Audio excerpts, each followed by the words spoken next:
our focus with Odell is making sure that he recovers from the ACL tear. Like, we want him to be healthy and ready to go next year.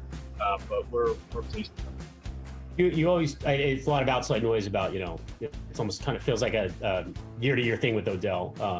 Not from you guys, but again, from the outside. Do you see him as a, long-term piece, along with your young core of guys that were drafted by the franchise going forward? Jake, I feel like this is a question that I've literally addressed every week since, right. Since I took the job. So, really at this point in time, I really don't see a difference.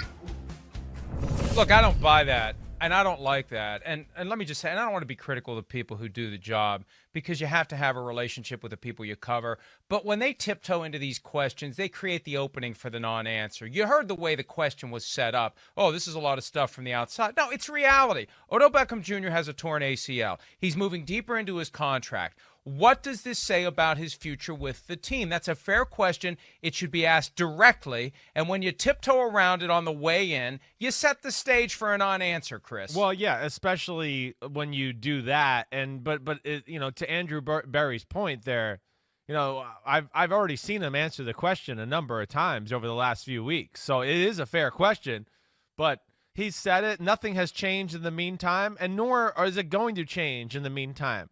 At some point, when we get into December and start to early January, when they start to think about, wait, how are we going to set up our 2021 football team, they'll start to have those discussions and see. And, then the offseason will start and things like that. And then hey, this is out there. This is a common thought across the NFL. And teams might start to call Cleveland and gauge Odell Beckham Jr. Is there interest in you guys trading him? Is his knee 100%? Those type of things. Was it a normal ACL tear? All those type of things. So for right now, it is what it is. And I think Andrew Berry is just a little bit exhausted from always having to address that same type of conversation. That's what happens when you have an Odell Beckham Jr. on your team, period. It's part of the job. You deal with it. And Andrew Berry's not available to the media every week, Chris. They do a mid-season thing, and I'm surprised they're doing these general manager mid-season things this year, because it seems like teams have used the pandemic as an occasion to restrict access. But we heard from Joe Douglas earlier this week.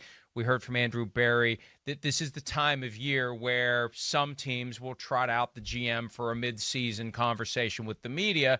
And I don't think they're required to do it.